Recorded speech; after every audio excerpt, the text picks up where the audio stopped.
Good evening, students. So, this is our lecture number 66 on the Code of Criminal Procedure 1973 and the भारतीय नागरिक सुरक्षा संहिता 2023. तो अपने lecture number 65 में हमने चार्ज प्रोसीडिंग के रिगार्डिंग इंट्रोडक्शन को समझा था. ठीक है, क्या क्या एस्पेक्ट होते हैं चार्ज के उसको समझा था और बेसिकली जो उसका डेफिनेशन क्लॉज है उसको हमने समझा था. ठीक है, तो एक बार रिकैप ले लेते हैं हमने लास्ट लेक्चर में क्या क्या पढ़ा है. तो हमने समझा था कि चार्ज प्रोसीडिंग में क्या होता है. ठीक है, तो चार्ज प्रोसीडिंग में 4 स्टेप्स होते हैं. आइए उन चारों स्टेप्स को एक बार रिवाइज कर लेते हैं.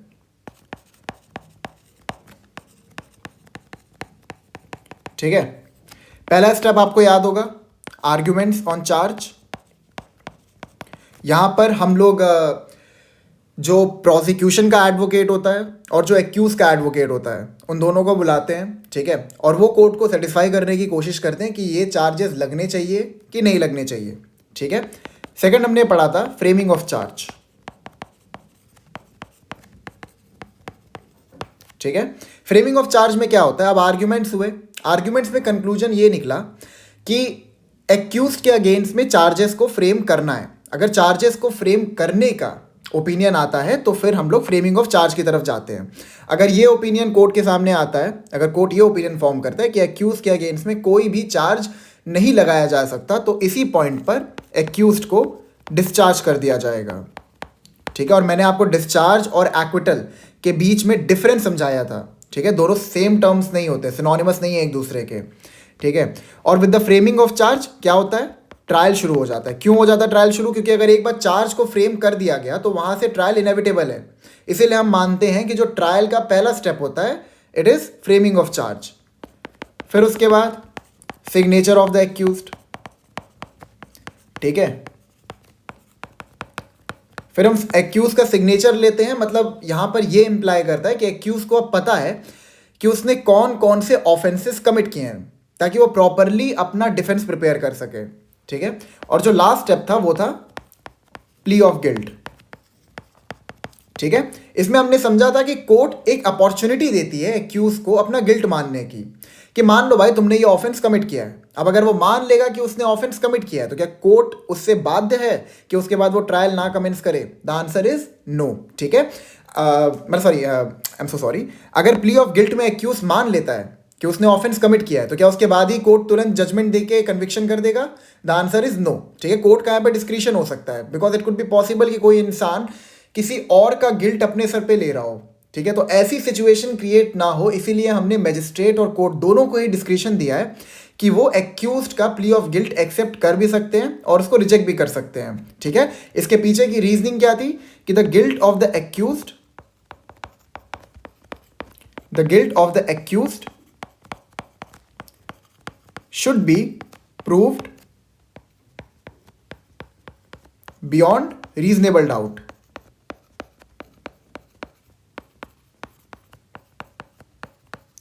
ठीक है, ये हमने समझा था लास्ट लेक्चर में. उसके बाद हमने समझा था कि चार्ज में क्या क्या पर्टिकुलर्स होते हैं. हमने फॉर्म नंबर 34 को रेफर किया था इसके लिए, और फॉर्म नंबर 34 को पेरूज करके हमें कुछ चीजें समझ में आई कि चार्ज में कुछ ऐसे एसेंशियल कंटेंट्स होते हैं जो आपको डालने ही पड़ेंगे. जैसे क्या क्या होता है कि आपने कौन सा ऑफेंस कमिट किया है. अगर ऑफेंस का नाम नहीं दिया गया, for example criminal misappropriation of dead body, अब ऐसा कोई ऑफेंस है ही नहीं लेकिन क्रिमिनल मिसएप्रोप्रिएशन एक ऑफेंस है, तो वहां पर आप उतना उसका कंटेंट लिख दोगे उस पर्टिकुलर ऑफेंस का कि एक्यूज को समझने में आसानी हो कि उसने कौन सा ऑफेंस कमिट किया है. ठीक है, फिर हमने पढ़ा था कि सेक्शन नंबर आपको डालना पड़ेगा, किस सेक्शन में वो पर्टिकुलर ऑफेंस फॉल करता है. आपको लॉ का नाम डालना पड़ेगा. इट कुड बी पॉसिबल कि जो ऑफेंस एक्यूज ने कमिट किया है वो बीएनएस में फॉल कर सकता है. ठीक है, it could be an offence under POCSO. ठीक है, और भी आपके कई सारे क्रिमिनल ऑफेंसेस हैं, क्रिमिनल लॉज हैं जो कि मतलब कई प्रकार के ऑफेंसेस को स्टिपुलेट करता है. ठीक है, फिर आपको विक्टिम का डिटेल देना पड़ सकता है कि किस विक्टिम के अगेंस्ट में आपने ऑफेंस कमिट किया है, किस चीज के अगेंस्ट में आपने ऑफेंस कमिट किया है, दैट इज विक्टिम और थिंग. ठीक है, किस समय पे आपने ऑफेंस कमिट किया, किस जगह पर आपने ऑफेंस कमिट किया, किस डेट पर आपने ऑफेंस कमिट किया, ये सारे की सारी इंफॉर्मेशन आपको देनी पड़ती है. और कुछ केसेस में आपको ये भी बताना पड़ता है कि एक्यूज ने किस मैनर में ऑफेंस को कमिट किया है. ठीक है, क्योंकि देखिए यहां पे पर्पस क्या निकल के आता है. पर्पस ये निकल के आता है कि जब तक एक्यूज्ड को पता नहीं होगा कि उसने प्रॉपर ऑफेंस क्या कमिट किया है, वो अपना डिफेंस कैसे प्रिपेयर करेगा. ठीक है, तो जो आपका चार्ज का चैप्टर है विच इज चैप्टर 18, ठीक है। ये बताता क्या है, ये यहाँ पर ना ये पूरा जो कंटेंट डालने का पर्पस है चार्ज में वो यही है कि हम एक्यूज को प्रॉपरली एक्वेंट करा पाए कि उसने कौन सा ऑफेंस कमिट किया in the interest of justice, ताकि वो अपना डिफेंस तैयार कर सके। ठीक है, ये हमने समझा था लास्ट लेक्चर में, इंट्रोडक्शन पार्ट किया था। फिर उसके बाद सेक्शन 2F हमने पढ़ा था कि चार्ज क्या होता है। चार्ज बेसिकली एक फॉर्मल एक्यूजेशन होता है जो कि एक्यूज के ऊपर लगाया जाता है बाय द कोर्ट। ठीक है, अब इसमें कोई एक सिंगल चार्ज भी हो सकता है और मोर देन वन चार्ज भी हो सकता है। इसका मतलब ये नहीं है कि आप हर चार्जेस के लिए अलग अलग फ्रेमिंग ऑफ चार्ज वाला प्रोसेस करोगे। सारे जो चार्जेस है वो एक ही प्रोसीजर में फॉल करेंगे। ठीक है, तो आइए आज सेक्शंस को शुरू करते हैं। आज हम लोग 3 सेक्शंस कवर करेंगे। इससे पहले मैं इन सेक्शंस को शुरू करूं, मैं आपको एक चीज़ बताता हूं। ठीक है, जो इन सेक्शंस के इलस्ट्रेशंस हैं, मतलब नॉट पर्टिकुलरली इन सेक्शंस के इलस्ट्रेशन, जो चैप्टर 18 में जो आपके जितने भी इलस्ट्रेशंस हैं, आई वुड एडवाइस यू कि उन सारे इलस्ट्रेशंस को आप रट जाइए। ठीक है, एग्जाम में जो अक्सर क्वेश्चंस पूछते हैं ना वो इन्हीं इलस्ट्रेशन से उठा के पूछ देते हैं। तो ये चीज़ मैं आपको मतलब डे 1 से बता रहा हूँ कि बैरक पे आपकी जितनी अच्छी कमांड होगी, ठीक है, आप केस लॉस पढ़ रहे हो तो वो तो चलो चेरी ऑन टॉप हो जाएगा, दैट इज समथिंग एल्स। लेकिन बैरक पे आपकी जितनी अच्छी, जितनी प्रॉपर कमांड होगी ना, वही आपको मतलब हेल्प करेगी मेंस को क्रैक करने में। तो this is my advice to you कि जो भी आप इलस्ट्रेशंस देखते हो ना, चाहे वो बीएनएस के अंदर हो, बीएनएसएस के अंदर हो, किसी भी लॉ के अंदर हो, उन इलस्ट्रेशंस को अच्छे से पढ़ लेना। ठीक है, तो आइए शुरू करते हैं। Contents of charge, section 234 sub section 1। Every charge under this Samhita shall state the offense with which the accused is charged। ठीक है, जो भी चार्ज हम फ्रेम कर रहे हैं उसमें वो सारे के सारे ऑफेंसेस लिखे होने चाहिए जो कि एक्यूज ने जो कि एक्यूज के अगेंस्ट में एक्यूजेशन लगे हैं कि उसने कमिट किए हैं। ठीक है, देखिए फिर से पढ़ते हैं। Every charge under this Sanhita shall, देखिए it is mandatory, state the offence with which the accused is charge. मतलब जो हमारा पहला कंडीशन है चार्ज को लेके वो ये है कि आपको चार्ज में वो सारे के सारे ऑफेंसेस लिखने पड़ेंगे जो कि एक्यूजेशन लगा एक्यूज के ऊपर कि उसने कमिट किए हैं। ठीक है, सेकंड पे आते हैं। सेकंड जो है ना, ये फर्स्ट का एक एडिशन है। इसमें क्या कहता है, if the law which creates the offence gives it any specific name, the offence may be described in the charge by that name only. First part कहता है कि चार्ज में आपको सारे ऑफेंसेस लिखने हैं। ठीक है, अब ऑफेंसेस को आपको कैसे लिखना है वो सेकंड पार्ट बताता है, मतलब सबसेक्शन 2 बताता है। ये बोलता है कि अगर जो लॉ है, ठीक है, जिस पर्टिकुलर लॉ ने उस पर्टिकुलर एक्ट को एक ऑफेंस बनाया है, वो उसका कोई नाम देता है। नाम मतलब क्या हो सकता है, it could be murder, it could be theft, ठीक है, डकैती। तो आप क्या करेंगे, द ऑफेंस में be described in the charge by that name only. तो आप क्या करेंगे ना, वहां पे सेक्शन तो लिखेंगे आप उस पर्टिकुलर ऑफेंस का, अलॉन्ग विद दैट आप उसका नाम लिख दीजिए कि देखिए आपने डकैती का ऑफेंस कमिट किया, आपने मर्डर का ऑफेंस कमिट किया। हमने अभी फॉर्म नंबर 34 को रेफर किया था ना लास्ट लेक्चर में, उसमें दिया हुआ था, मैं फिर से अभी बार रेफर करूंगा। थर्ड पे आते हैं। If the law which creates the offence does not give it any specific name, so much of the definition of the offense must be stated as to give the accused notice of the matter with which he is charged। ठीक है, अब जैसे कई सारे ऐसे acts होते हैं जो कि ऑफेंस तो होते हैं, ठीक है, लेकिन उनके लिए कोई अलग से सेक्शंस नहीं मिलेंगे आपको, किसी सेक्शन में उस पर्टिकुलर ऑफेंस की पनिशमेंट लिखी हुई है, ठीक है, या फिर किसी पर्टिकुलर सेक्शन में उस पर्टिकुलर ऑफेंस की डेफिनेशन लिखी हुई है, ये आपको नहीं मिलेगा। तो वो पर्टिकुलर एक्ट जिस ऑफेंस के अम्ब्रेला में फॉल करता है, जैसे मैंने आपको बताया था कि सपोज किसी इंसान ने क्रिमिनल मिस एप्रोप्रिएशन किया है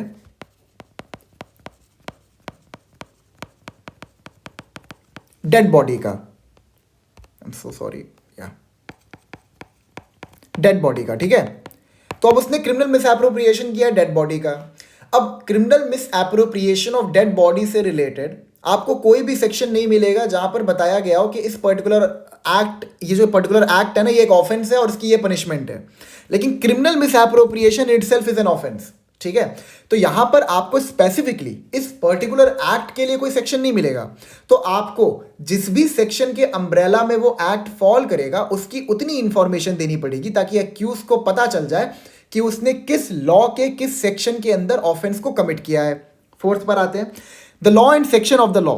ठीक है, आपको लॉ का नाम मेंशन करना पड़ेगा, पोक्सो, बीएनएस वगैरह, ठीक है, and section of the law against which the accused is said to have been committed shall be mentioned in the charge. आप इसे ध्यान रखिएगा कि जितने भी सबसेक्शन आपने पढ़े हैं अभी तक, उन सब में देखिए the term shall has been used, मतलब चार्ज के कंटेंट में आपको ये सब चीजें डालनी ही हैं। Only then it will be concluded कि आपने चार्ज को प्रॉपरली फ्रेम किया है।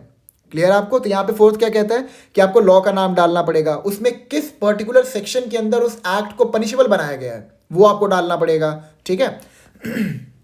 फिफ्थ पे आते हैं, the fact that the charge is made is equivalent to a statement that every legal condition required by law to constitute the offence charge was fulfilled in the particular case. अब देखिए ध्यान समझिएगा, fifth part थोड़ा सा important है, ठीक है, थोड़ा सा हार्ड भी लगता है बट इतना हार्ड नहीं है। यहाँ पे कहता है the fact that the charge is made is equivalent to a statement that every legal condition required by law to constitute the offense charged was fulfilled in the particular case। अब इसको एक example से हम समझते हैं। आपने एक बहुत ही फेमस ऑफेंस का नाम सुना होगा, थेफ्ट, ठीक है। It is in section 378 of IPC. जब आप इस सेक्शन को पेरूज करते हैं, उसको आप पढ़ते हैं, तो यूल फाइंड आउट ना कि इसमें कुछ बेसिक एसेंशियल एलिमेंट्स हैं, इंग्रेडिएंट्स हैं। जब वो सेटिस्फाई हो जाते हैं तो it will B presume that the person has committed the offence of theft. अब क्या क्या होता है? जो पहला एलिमेंट होता है वो होता है टेकिंग डिसऑनेस्टली, ठीक है। सेकंड एलिमेंट कहता है मूवेबल प्रॉपर्टी, क्लियर है। थर्ड था आपका आउट ऑफ पोजेशन,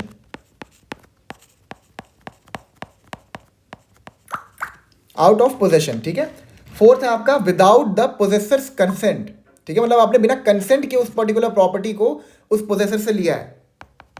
इसको मैं ऐसे करता हूं, विदाउट द कंसेंट, ठीक है। फिफ्थ पे आते हैं।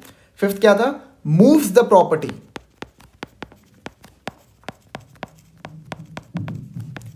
For the purpose of wrongful gain और रॉन्गफुल लॉस।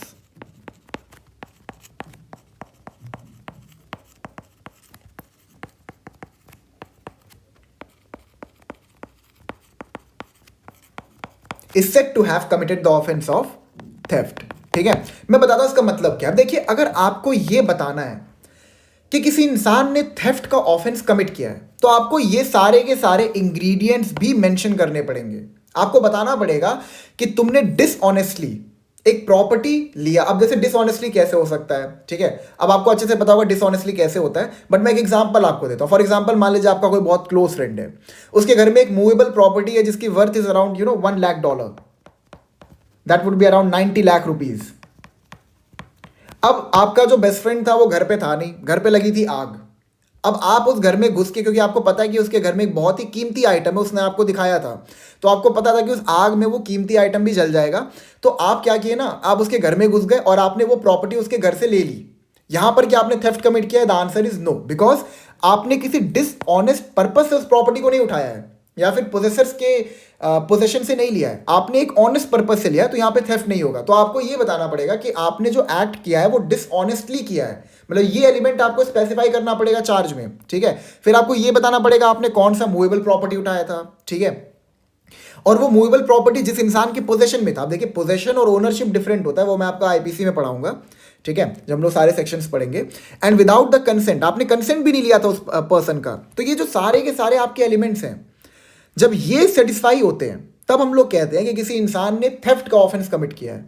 तो जो आपका सेक्शन 234 सबसेक्शन 5 है, देख क्या बोलता है, the fact that the charge is made is equivalent to a statement that every legal condition required by law to constitute the offence charge was fulfilled in the particular case, ठीक है। मतलब हो सकता है कि चार्ज में यह भी आवश्यकता पड़ जाए कि आपको वो सारे के सारे लीगल कंडीशन लिखने पड़े जिससे कि ये पता लग सके एक्यूज को कि उसने वो पर्टिकुलर ऑफेंस कमिट किया है। तो आपको वो सारे के सारे लीगल कंडीशन भी लिखने पड़ेंगे कंटेंट ऑफ चार्ज में। 6 पे आते हैं, the charge shall be written in the language of the court. अब ये क्या होता है लैंग्वेज ऑफ द कोर्ट? मैं आपको बताता हूँ ऐसे ही, ठीक है, सेक्शन को रेफर नहीं करते क्योंकि मेरे को याद है। So you have to refer to section 307 of BNSS। There you will find language of court, ठीक है। तो लैंग्वेज ऑफ कोर्ट में क्या है, मैं आपको बताता हूं कि जो स्टेट गवर्नमेंट है वो बताएंगे कि हर डिस्ट्रिक्ट में कोर्ट की लैंग्वेज क्या होगी।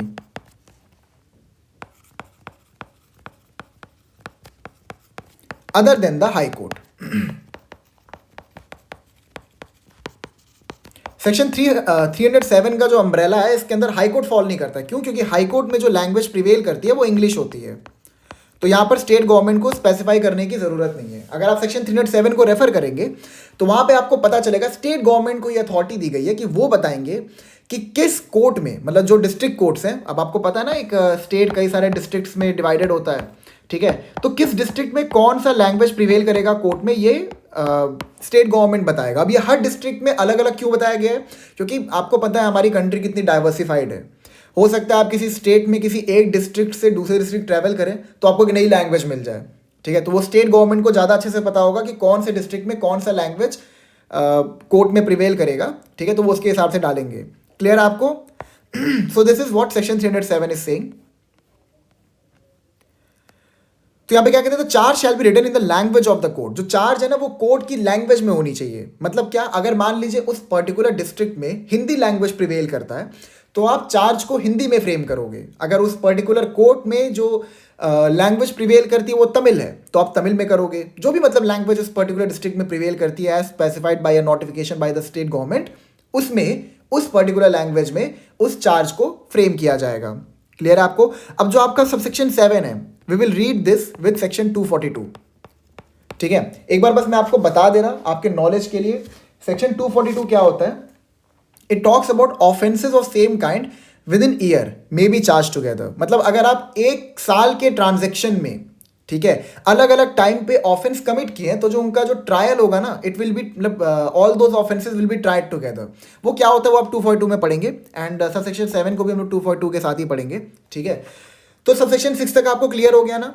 अब हम लोग जाएंगे इलस्ट्रेशंस के ऊपर। ध्यान रखिएगा, इलस्ट्रेशंस जो है ना इसके बहुत इंपॉर्टेंट, इनको बड़े ध्यान से समझिएगा। Illustration A is charged with the murder of B. अच्छा, मर्डर और कल्पेबल होमिसाइड में क्या डिफरेंस होता है आपको पता है? अक्सर लोग इसको लेके ना बहुत कंफ्यूज रहते हैं कि यार ये मर्डर और कल्पेबल होमिसाइड में डिफरेंस क्या है, दोनों में ही तो इंटेंशन के साथ आप किसी को मार रहे हैं, है कि नहीं। जो डिफरेंस आ जाता है ना वो इंटेंसिटी का आ जाता है। ये मैं आपको आईपीसी या फिर बीएनएस में बहुत डिटेल में पढ़ाऊंगा, बट अभी ऊपर ऊपर से इतना समझ लीजिए कि देखिए, पहले आप कुछ टर्म्स का मतलब समझिए। होमिसाइड का मतलब क्या होता है? होमिसाइड एक अम्ब्रेला टर्म है, इसके अंदर बहुत सारे टर्म मतलब फॉल करते हैं। फॉर एग्जांपल फीटिसाइड, ठीक है, फ्रैट्रिसाइड और इन्फेंटिसाइड,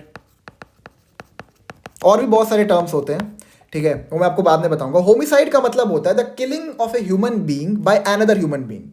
ये मेन टर्म है। अब ये इसके अम्ब्रेला में ये सारे टर्म फॉल करते हैं। फीटिसाइड क्या होता है कि एक बच्चा जो पेट में है उसको आपने मार दिया तो फीटिसाइड हो जाएगा। फ्रैट्रिसाइड होता है कि एक इंसान जो अपने भाई या बहन को मार दे उसे फ्रैट्रिसाइड कहते हैं, ठीक है। इन्फेंटिसाइड जब कोई बच्चा है, बच्चे को आपने मार दिया, इन्फेंटिसाइड। ये सारे के सारे होमिसाइड ही होते हैं, ठीक है, बस इनको अलग अलग टर्म्स हमने दे दिया है। तो होमिसाइड का मतलब ही होता है the killing of a human being by another human being, ठीक है। लेकिन जो कल्पेबल होमिसाइड होता है और जो मर्डर होता है, दोनों में एक छोटा सा माइन्यूट सा डिफरेंस ये आ जाता है कि जो होमिसाइड है, जो कल्पेबल होमिसाइड है, वहां पर इंटेंसिटी लोअर होती है, ठीक है, द इंटेंसिटी लोअर होती है। फॉर एग्जाम्पल कोई इंसान है, उसको आप मारना चाहते हो, आपको बड़ी मतलब चिड़न होती है उस इंसान को देख के, फॉर एनी रीजन, ठीक है, कुछ प्रॉपर्टी का डिस्प्यूट है आपके साथ और अब आप अपना ओपिनियन बना लियो कि उस इंसान को जान से मारना है, ठीक है। लेकिन अब आप उसको मारने के लिए क्या करते हो ना, 2 मंजिला बिल्डिंग से नीचे फेंक देते हो। अब अगर आप उसको 2 मंजिला बिल्डिंग से नीचे फेंक रहे हो तो उसकी डेथ की जो प्रोबेबिलिटी है दैट इज लोअर, ठीक है। 2 मंजिले की बिल्डिंग से अगर आप नीचे फेंकोगे तो उसके मरने के चांसेस थोड़े से कम है। इंटेंशन तो आपका मारने का ही है, लेकिन उस इंसान के मरने का जो प्रोबेबिलिटी है वो कम है। मर्डर क्या होता है कि आप किसी इंसान को मारना चाहते हो, ठीक है, और आपने जो एक्ट किया उस एक्ट की वजह से उस इंसान की मरने की जो सर्टिनिटी है इट इज 100%। अब आप किसी को पैर पे गोली मारो या सर पे गोली मारो, डिफरेंस तो है ना। पैर पे गोली मारने के बाद हो सकता है इंसान मर भी जाए और बच भी जाए, लेकिन अगर आपने सर पे गोली मार दी, खत्म, ठीक है, तो that would be murder. Clear है आपको? तो आइए फिर से पढ़ते हैं। A is charge with the murder of B, ठीक है। ए को हमने चार्ज किया है बी का मर्डर करने के लिए। This is equivalent to a statement that A's act fell within the definition of murder given in section 100 and 101 of the Bharatiya Nyaya Samhita 2023, that it did not fall within any of the general exceptions of the said Samhita, and that it did not fall within any of the 5 exceptions to section 101 thereof, or that if it did fall within exception 1, one or other of the 3 provisos to that exception applied to it। इसका मतलब क्या, मैं समझाता हूँ illustration ए का। ए को हमने charge किया है बी के मर्डर के लिए, ठीक है। अब जो ये चार्ज हमने जो हमने चार्ज ए पे लगाया है, इसका मतलब क्या है, हम लोग यहाँ पे प्रिज्यूम करके चलेंगे कि जो उसका एक्ट है, ए का जो एक्ट है, it will fall under section 100 and 101 of the Bharatiya Nyaya संहिता, ठीक है। And if the act has fallen in section 100 and 101, तो यहां पर ये चीज इंप्लाइड हो जाएगा कि जो उसने एक्ट किया है वो किसी भी जनरल एक्सेप्शन में भी फॉल नहीं करता है, ठीक है। आपको जनरल एक्सेप्शन पता है ना, कि अगर आपने कोई क्रिमिनल ऑफेंस किया भी है, it is from section 76 to 106 of IPC, ठीक है। I guess it I can remember it section 14 to 44 of BNS, ठीक है। मतलब अगर आपने कोई क्रिमिनल एक्ट किया भी है तो उसको हम वहां पर आपको पनिश नहीं करेंगे अगर वो जनरल एक्सेप्शन में फॉल करता है तो, ठीक है। जनरल एक्सेप्शन में क्या होता है, आसान शब्दों में आपको समझा दूं तो, कि आपने मान लीजिए किसी का मर्डर कर दिया लेकिन प्राइवेट डिफेंस में किया, ठीक है। अब प्राइवेट डिफेंस में आप कैसे मर्डर कर सकते हैं वो हम लोग आईपीसी में समझेंगे, ठीक है। मतलब करिएगा नहीं, मैं बस बता रहा हूं। तो प्राइवेट डिफेंस में आप मर्डर कर सकते हैं, लेकिन कब कर सकते हैं वो हम लोग आईपीसी में समझेंगे। तो अगर आपने प्राइवेट डिफेंस में मर्डर किया है तो वहां पर आप ये प्रिज्यूम नहीं किया जाएगा कि आपने मर्डर का ऑफेंस किया है, ठीक है। तो यहां पर यही कहता है इलस्ट्रेशन कि अगर ए को हमने चार्ज किया है with the murder of B, तो यहां पर ये जो स्टेटमेंट है इसको हम ऐसे मानेंगे कि जो ए का एक्ट है वो कॉन्ट्रावीन किया है सेक्शन 100 101 को, ठीक है। एंड अलॉन्ग विद दैट हम ये भी मान के चलेंगे कि उसका एक्ट जनरल एक्सेप्शन में फॉल नहीं करता है। अब बाद में ट्रायल के दौरान वो ये प्रूव कर दे, दैट इज समथिंग एल्स, ठीक है। साथ ही साथ हम ये भी मान के चलेंगे कि जो सेक्शन 101 के अंदर जो आपके 5 एक्सेप्शन है, याद है ना आपको, सेक्शन 302 के अंदर एक्सेप्शन हमने पढ़े थे आईपीसी के अंदर, मतलब हमने नहीं पढ़े थे, आपने कॉलेज में पढ़ा होगा मोस्ट प्रोबेबली, ठीक है। तो सेक्शन 101 के अंदर 5 एक्सेप्शंस फॉल करते हैं। अगर उन एक्सेप्शंस में आपका एक्ट चला जाता है तो it will become culpable homicide not amounting to murder, ठीक है। तो बेसिकली ए कहना क्या चाहता है, जो इलस्ट्रेशन ए है ये बस सिंपली ये कह रहा है कि अगर चार्ज में लिखा हुआ है कि A is charge with the murder of B, तो वहां पर क्या हमको डालना पड़ेगा कि जो एक्ट है वो कहां फॉल कर रहा है, section 100 and 101 of the Bharatiya Nyaya संहिता। और वहां पे ये प्रिजम्पशन लेके चला जाएगा कि उस पर्टिकुलर पर्सन का जो एक्ट है वो किसी भी जनरल एक्सेप्शन में फॉल नहीं करता है, और ना ही वो सेक्शन 101 के जो 5 एक्सेप्शन है उनमें फॉल करता है। क्लियर? आपको बी पे आते हैं। A is charge under subsection 2 of section 118 of the Bharatiya Nyaya Sanhita 2023 with voluntarily causing grievous hurt to B by means of an instrument for shooting, ठीक है। This is equivalent to a statement that the case was not provided for by subsection 2 of section 122 of the said Sanhita and that the general exception did not apply to it. B भी वही बात कहता है। B कहता है कि हमने ए को चार्ज किया है for causing voluntarily grievous hurt to B, ठीक है। और साथ में हमने इंस्ट्रूमेंट भी मेंशन किया। मैंने आपको बताया था कुछ केसेस में आपको बताना पड़ेगा कि आपने किस चीज से वो ऑफेंस कमिट किया है या फिर किस मैनर में आपने वो ऑफेंस कमिट किया है, तो आपको यहाँ पे बताना पड़ेगा अगर आपने ग्रीवियस हर्ट कॉज किया है तो, ठीक है। तो हम यहाँ पर ए को चार्ज करते हैं for voluntarily causing grievous hurt to B, ठीक है। और अगर हम लोग यहाँ पे ए को इसके लिए चार्ज कर रहे हैं तो हम प्रिज्यूम करेंगे कि जो उसका एक्ट है वो सबसेक्शन 2 ऑफ सेक्शन 122 में फॉल नहीं करेगा, that is causing grievous hurt on sudden and grave provocation। Clear है आपको? इसमें वो फॉल नहीं करेगा। ये अगर सेक्शन 118 में फॉल कर रहा है तो ये सेक्शन 122 के एक्सेप्शन में फॉल नहीं करेगा। अलॉन्ग विद दैट जो आपके जनरल एक्सेप्शंस हैं, that is from section 14 to 44, वो भी अप्लाई नहीं होगा। क्लियर है आपको? सी पे आते हैं। A is accused of murder, cheating, theft, extortion or criminal intimidation or using a false property mark. The charge may state that A committed murder or cheating or theft or extortion or criminal intimidation or that he used a false property mark without reference to the definitions of those crimes contained in the Bharatiya Nyaya Sanhita 2023, but the sections under which the offence is punishable must in each instance be referred to in the charge.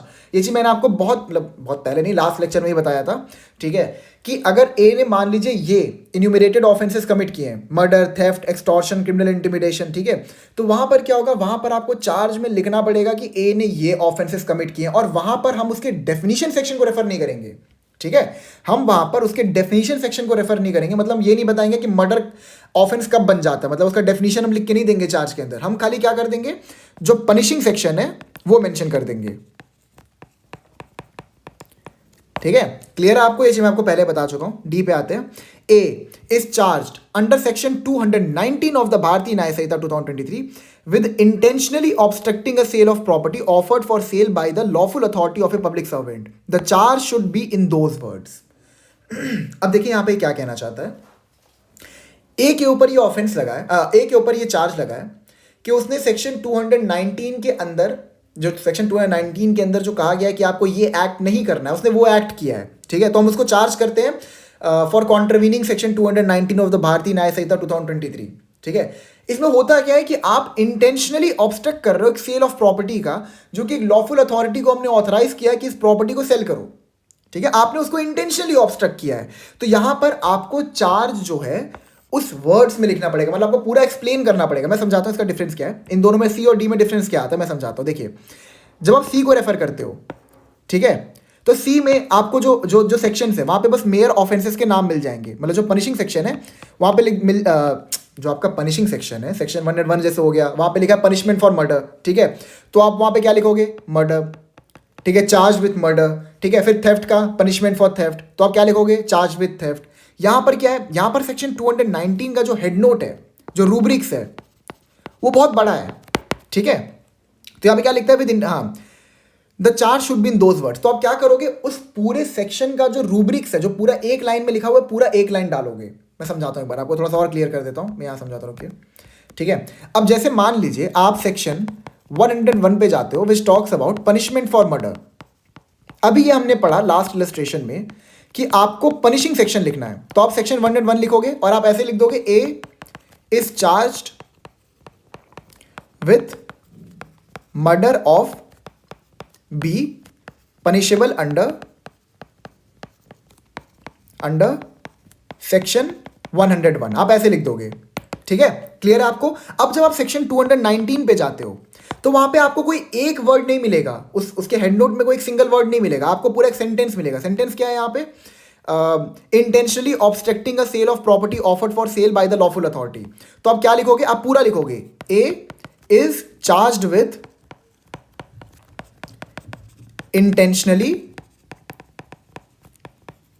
Obstructing. ठीक है, ये पूरा जो उसमें है बाकी का head note, वो आप लिखोगे पनिशेबल अंडर सेक्शन 219।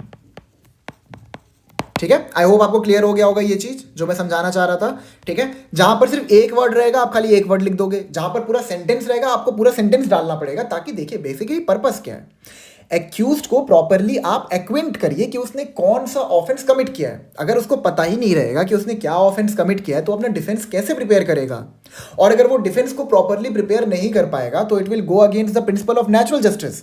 ठीक है, ऑडी अल्ट्रम पार्टम। चलिए, सब आपको बता चुका हूं। क्लियर आपको? सारे इलस्ट्रेशन क्लियर हो गया ना? मैं फिर से आपको कह रहा हूं, इन सारे इलस्ट्रेशंस को ध्यान से पढ़िएगा। इनके जो सेक्शंस हैं, इन सेक्शंस मतलब जो इसमें बीएनएस के सेक्शंस लिखे हुए हैं, इन बीएनएस के सेक्शंस के जो एलिमेंट्स हैं, ठीक है, इन बीएनएस के सेक्शंस के जो एलिमेंट्स हैं उनको ध्यान से पढ़ लीजिएगा। मैं आपको पढ़ाऊंगा आगे, लेकिन आप लोग भी अपनी तरफ से एफर्ट डालते रहिए। ठीक है, क्योंकि एग्जाम्स काफ़ी नज़दीक हैं। तो हमने फॉर्म वगैरह पढ़ लिया था लास्ट लेक्चर में, इसको दोबारा पढ़ने की ज़रूरत नहीं। मैं कराऊंगा, प्रैक्टिस कराऊंगा। ठीक है, चार्ज फ्रेमिंग की प्रैक्टिस करवाऊंगा। अब आते हैं सेक्शन 235 पे, particulars as to time, place and person. The charge shall contain such particulars as to the time and place of the alleged offence and the person against whom or the thing in respect of which it was committed as are reasonably sufficient to give the accused notice of the matter with which he is charged. अब देखिए यहाँ पर again it is mandatory. 234 के अंदर हमने ये पढ़ा कि आपको क्या क्या सेक्शन डालना पड़ेगा, सेक्शन के हेड नोट का क्या क्या इंफॉर्मेशन आपको डालना पड़ेगा, आपको पनिशिंग सेक्शन डालना है कि डेफिनेशन सेक्शन डालना है, ये हमने सीखा। अब 235 सब सेक्शन 1 इस बारे में बात करता है कि अगर ये कहता है कि आपको चार्ज में ये भी बताना पड़ेगा कि एक्यूज ने किस पर्टिकुलर टाइम और प्लेस पर भी ऑफेंस को कमिट किया है। ठीक है, ताकि एक्यूज को प्रॉपरली पता चल सके कि भाई मैंने इतने सारे ऑफेंसेस कमिट किए थे, पकड़ाया मैं इसमें हूं, तो मैं जिसमें पकड़ाया हूं उसी का डिफेंस प्रिपेयर करूंगा ना। तो इस पर्पज से, ठीक है, चार्ज में आपको प्रॉपरली बताना पड़ेगा किस समय और किस जगह पर आपने वो पर्टिकुलर ऑफेंस कमिट किया। सपोज एक्यूज ने लगातार 4 दिन तक चोरी की है, ठीक है, 3 जगह पर जब उसने चोरी की उसके रिगार्डिंग पुलिस ने कोई इन्फॉर्मेशन रिसीव नहीं की, एक जगह की चोरी की इन्फॉर्मेशन पुलिस ऑफिसर को मिल गई। ठीक है, अब लेटर फिर चार्जशीट वगैरह सबमिट होता है, चार्ज फ्रेम किया जाता है, ठीक है। अब एक्यूज को बताया नहीं गया कि उसने कौन से समय और कौन से जगह पे ऑफेंस कमिट किया था। अब वो उस सिचुएशन का डिफेंस तैयार करना शुरू कर दिया जो कि मतलब जिसका ट्रायल हो ही नहीं रहा है, तो it will go against the principle of natural justice ना। तो आपको समय, जगह और कौन सा ऑफेंस कमिट किया ये बताना पड़ेगा, ठीक है। एंड द पर्सन अगेंस्ट हुम, अगर रिक्वायर्ड है तो आपको ये भी बताना पड़ेगा कि किस इंसान के अगेंस्ट में आपने ऑफेंस कमिट किया है, किस चीज के अगेंस्ट में आपने किया है, in respect of which it was committed, as are reasonably sufficient to give the accused notice of the matter with which he is charged, ठीक है। मतलब हमारा जो पर्पस है सेक्शन 235 के अंदर इतना सारा कंटेंट डलवाने का, वो यही है कि एक्यूज्ड को हम प्रॉपरली एक्वेंट करा सके, उसको पता लगवा सके कि उसने क्या ऑफेंस कमिट किया है। क्लियर है? सब सेक्शन 2 पे आते हैं। When the offence is charged with criminal breach of trust, अच्छा ये आपका अगेन सेक्शन 242 के साथ ही है, फिर मैं चलिए बस इसको समझा देता हूँ, ठीक है। When the accused is charged with criminal breach of trust or dishonest misappropriation of money or other movable property, this you will find under section 406 and this you will find under section 403, ठीक है।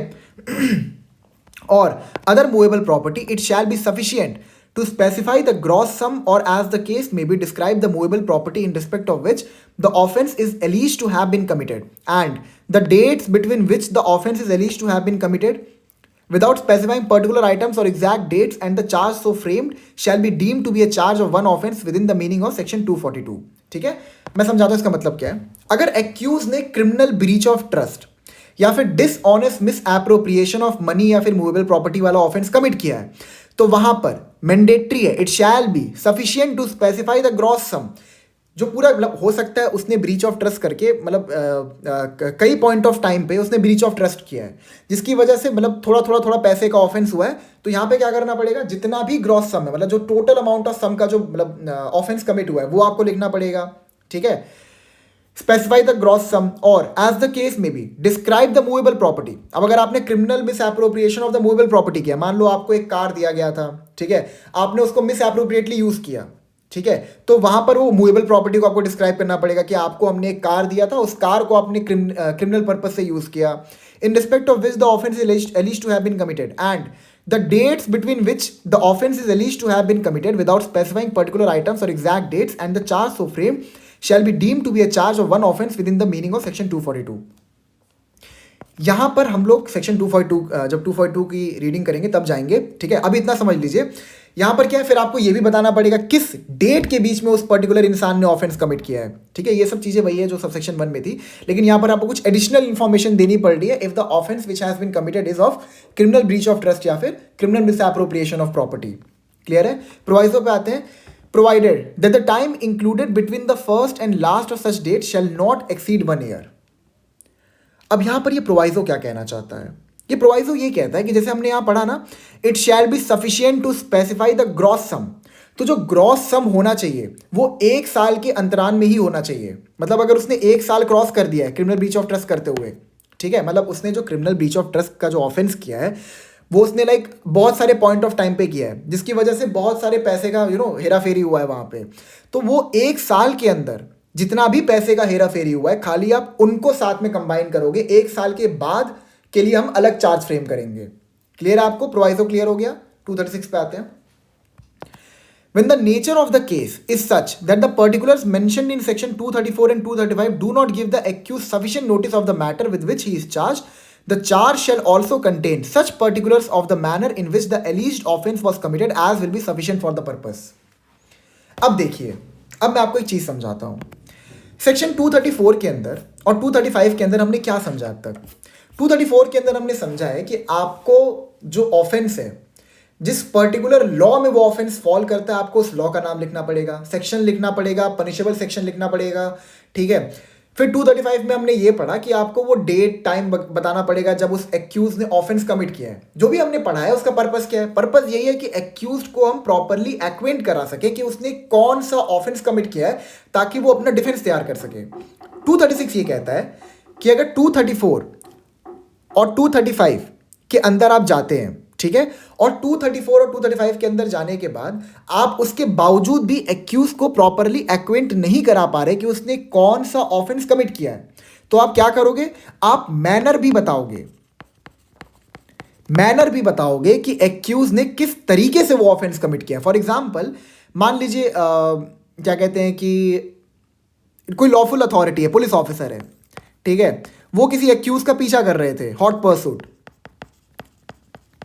ठीक है, किसी का पीछा कर रहे थे। आप मतलब मस्त अपना ईयरफोन लगा के कार चला रहे हो, और कार चलाते हुए क्या होता है, पुलिस आपको पीछे हॉर्न दे रही है, आप हट ही नहीं रहे हो, ठीक है। तो आपने क्या किया, एक लॉफुल अथॉरिटी को उसकी ड्यूटी इंपार्ट करने से रोका, भले इंटेंशनली किया और इंटेंशनली किया, डजंट मैटर, लेकिन आपने किया। अब आपके अगेंस्ट में लेटर इन्वेस्टिगेशन हुआ, ठीक है, चार्जशीट सबमिट हुआ, आपको कुछ पता ही नहीं है, ठीक है। उसके बाद जब चार्जशीट सबमिट हुआ तो वहां पर ये बताना बहुत जरूरी है कि आपने किस पॉइंट ऑफ टाइम पे लॉफुल अथॉरिटी को ऑब्स्ट्रक्ट किया था उसकी ड्यूटी को इंपार्ट करने में। नहीं बताओगे तो कैसे अपना डिफेंस तैयार करोगे। फिर वो बंदा बोलेगा अरे यार मेरे को पता ही नहीं था, मैं तो ईयरफोन लगा के घूम रहा था मस्त एकदम, ठीक है, तब वो अपना डिफेंस तैयार करेगा ना, उसको पता तो चले कि उसने ऑफेंस क्या कमिट किया और कब कमिट किया है। क्लियर आपको 236, ठीक है। तो यहाँ पे यही कहता है कि अगर 234 और 235 में जाने के बाद भी आप चार्ज में सफिशिएंट इंफॉर्मेशन नहीं दे पाते जिसकी वजह से जिससे आप एक्यूज को प्रॉपरली एक्वेंट करा सके कि उसने कौन सा ऑफेंस कमिट किया है, ठीक है, then after that you will go under section 236, ठीक है, तब आप 236 में जाएंगे अगर 234 और 235 में आप चार्ज को प्रॉपरली फ्रेम नहीं कर पाते हैं तो। क्लियर है। इलस्ट्रेशन पे आते हैं। ए is accused of the theft of a certain article at a certain time and place, the charge need not set out the manner in which the theft was effected। ठीक है, अब चोरी करने के लिए ए क्या करेगा, घर में घुसेगा, गेट तोड़ेगा, तलाशी लेगा घर की जहां पे वो सामान रखा है जिसकी वो चोरी करने आया इंटेंट के साथ, ठीक है। अब अगर ए ने थेफ्ट का ऑफेंस कमिट किया है, ठीक है, तो यहां पर आपको यह बताने की जरूरत नहीं कि उसने थेफ्ट का ऑफेंस कैसे कमिट किया। हाँ, आपको थेफ्ट के इंग्रेडिएंट्स लिखने पड़ सकते हैं कि आपने ये इंग्रेडिएंट सेटिस्फाई किया है, that's why we are saying कि आपने थेफ्ट का ऑफेंस कमिट किया है। लेकिन यहां पर आपको ये सब बताने की जरूरत नहीं है। देखिए लिखा ना, A is accused of the theft of a certain article at a certain time and place. तो यहां पर आपको मैनर बताने की जरूरत नहीं है कि तुम घर में कैसे घुसे, तुमने सामान को कैसे उठाया, ठीक है। यहां तो उस बंदे को पता ही है ना कि उसने चोरी की है, ठीक है, तो यहां पे आपको मैनर डिस्क्राइब करने की जरूरत नहीं है, ठीक है। लेकिन आपको ये सब बताना पड़ेगा कि उसने किस मूवेबल प्रॉपर्टी को चुराया था, ठीक है, किस टाइम पे चुराया था, किस जगह पे चुराया था, क्योंकि ये एसेंशियल इंग्रेडिएंट्स हैं सेक्शन 234 और 235 के, जिसको आपको डालने ही डालने हैं। लेकिन 236 में आप तभी जाएंगे जब आप 234 और 235 के एसेंशियल इंग्रेडिएंट से प्रॉपरली एक्यूज को एक्वेंट नहीं करवा पाते of the offence that he has committed.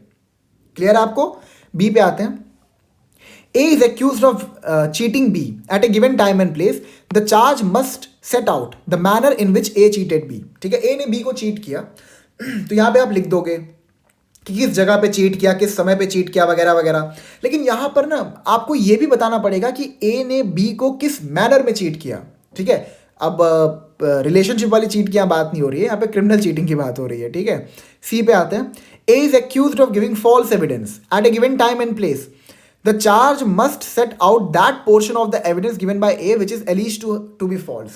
ठीक है, अब इन्वेस्टिगेशन के दौरान A ने पुलिस ऑफिसर को गलत एविडेंस दिया, ठीक है, या फिर मतलब ट्रायल के दौरान उसने गलत कोई एविडेंस दिया था, ठीक है। अब उसके लिए उसके अगेंस्ट में चार्जशीट सबमिट हुई, ठीक है, चार्ज उसके अगेंस्ट में फ्रेम किया गया। तो यहां पर एक्यूज को आपको बताना पड़ेगा कि उसने कौन सा एविडेंस गलत दिया था during the course of trial या फिर इन्वेस्टिगेशन। क्लियर है आपको। D. A is accused of obstructing B, a public servant, in the discharge of his public functions at a given time and place. The charge must set out the manner in which A obstructed B in the discharge of his functions। अब ये मैंने आपको समझा दिया था, D part तो मतलब example मैंने आपको दे ही दिया था इसका। A is accused of the murder of B at a given time and place. The charge need not state the manner in which A murdered B। अगर A ने B का मर्डर किया है तो वहां पर आपको यह बताने की आवश्यकता नहीं है कि मर्डर कैसे हुआ। मतलब A गया पहले चाकू खरीदा, चाकू खरीद के उसको धारदार बनाया, धारदार बना के फिर वो B का वेट किया, ये सब बताने की जरूरत नहीं है।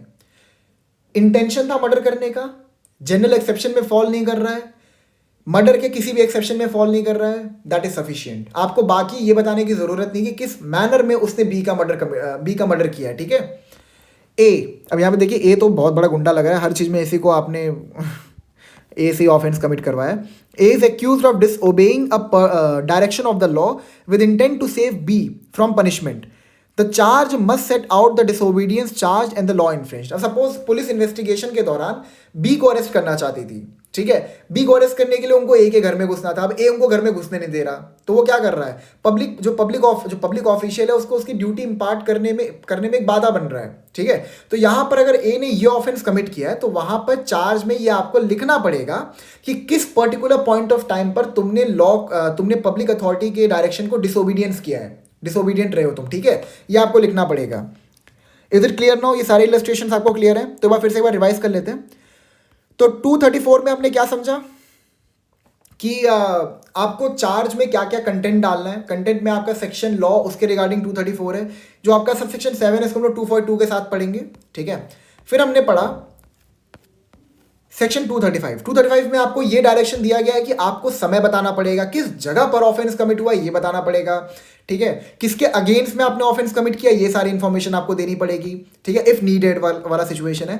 फिर 236 पे हम लोग गए, तो यहां पर ये बताया कि अगर 234 और 235 की जो इंफॉर्मेशन है वो देने के बाद आप सफिशिएंटली एक्यूज्ड को एक्वेंट नहीं करवा पा रहे हो of the offence that he has committed, तो वहां पर आपको वो मैनर भी प्रोवाइड करना पड़ेगा जो कि एक्यूज ने जिस मैनर में उस पर्टिकुलर ऑफेंस को कमिट किया है। ठीक है ना, बेसिकली उसका जो एक्ट था, जिस एक्ट की वजह से हम ये मान रहे हैं कि एक्यूज ने एक ऑफेंस कमिट किया है। क्लियर है आपको ये चीज? ठीक है, तो this was all. Next lecture से हम लोग सेक्शन 237 से शुरू करेंगे। ठीक है, so thank you so much, I meet you in the next lecture. अच्छा, लास्ट में एक चीज़ ये, प्लीज़ मैं टेलीग्राम ग्रुप का लिंक आपको दे दिया हूँ। जब उसमें 100 फॉलोअर्स हो जाएंगे then after that I will start uploading notes वगैरह वहाँ पे। तो प्लीज़ टेलीग्राम ग्रुप को आप लोग ज्वाइन कर लीजिए। Again it's my humble request. ठीक है, so thank you so much, I will meet you in the next lecture.